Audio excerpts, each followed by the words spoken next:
Hello everyone! Welcome back again to my channel. So mga kasukay, mga kalingap, sa mapagpalang araw na muli sa atin lahat. So for today's vlog, bigyan lang po natin ng reaction video itong ini-upload ni J. Brad, no, na hindi maganda ang dating at pinanood ko po yung kanyang vlog, no, mga kalingap. Yung kanyang thumbnail is hindi maganda. So parang mag-ano siya ng bashing, no, mga kalingap.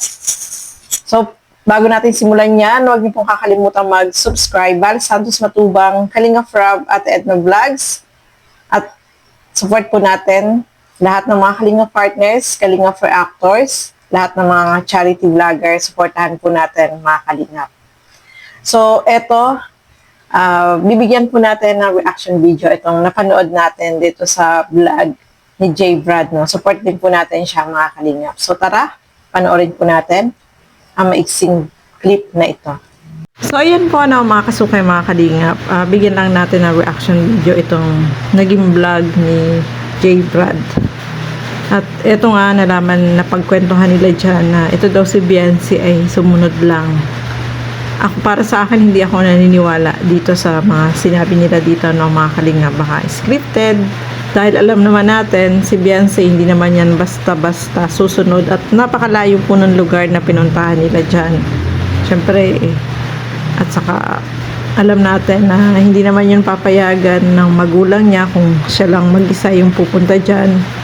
At ang sinasabi dyan is nagpasama lang kay Arjon.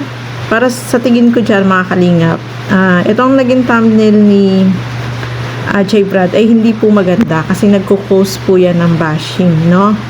Kasi ayan, sa yung thumbnail na J. Brad na dyan ay hindi maganda, no, mga kalingap.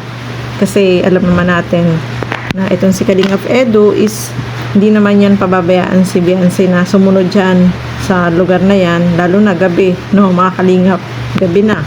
Hindi naman yan susunod ng basta-basta. Siyempre, pumunta yan si Kalingap Edu sa bahay nila Beyonce para magpaalam, no? Kaya napayagan yan si Beyonce na makasama dyan sa kanila sa pag-swimming, no, mga kalingap.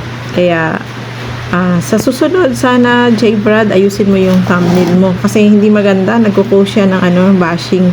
Marami ako nababasa na mga comment dyan na ayun nga, hindi sila naniniwala na sumaman lang si Beyonce sumunod, di ba? Kasi sumunod, sinundo itong si Kalingap Edu. Pangit naman po yung kanyang thumbnail, no, mga kalingap. Kaya sa susunod, sana ayusin niya para hindi pagsimula ng bashing o hindi magandang impression kay Beyonce, no, mga kalingap. Kasi hindi naman yan papayagan ng parents kung basta-basta lang siya susunod, lalo na kung gabi na, no, mga kalingap.